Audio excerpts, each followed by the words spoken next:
জীবনটা কি অদ্ভুত, তাই না? দেখবেন আমরা সকলেই কিছু না কিছু চাই।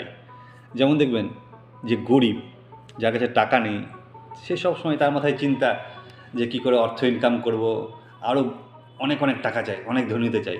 কিন্তু যে দেখবেন ধনী, সে কিন্তু একটু শান্তি চাই। সে ভাববে অনেক ইনকাম হয়েছে, এবার যদি একটু শান্তি পাওয়া যায়।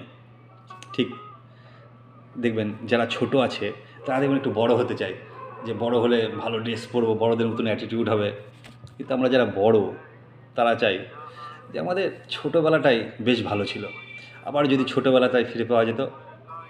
ঠিক আবার দেখবেন যারা বিবাহিত, তারা একটু স্পেস চায়, যে একটু স্বাধীনতা চায়।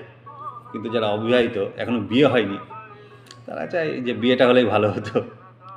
দেখবেন আমাদের প্রত্যেকের ভেতরেই কিছু না কিছু চাওয়া না পাওয়ার খেলা চলছে। মানে আমরা যে পরিস্থিতিতে আছি, তার থেকে কিছু না কিছু চাই। তার জন্য এত চা পাওয়ার থেকে বেরিয়ে এসে যেখানে আছেন সেখানেই থাকুন, সেটা নিয়ে খুশি থাকুন। তবেই দেখবেন জীবনের আসল খুশিটা। সবসময় যদি এটা চাই ওটা চাই, আবার যদি পিছনে ফিরে পাওয়া যেত, তাহলে দেখবেন মনে শান্তি পাবেন না। তার জন্য যে পরিস্থিতিতে আছেন সেখানেই থাকুন, দেখবেন এইভাবেই হাসি খুশিতে দিন কেটে যাবে।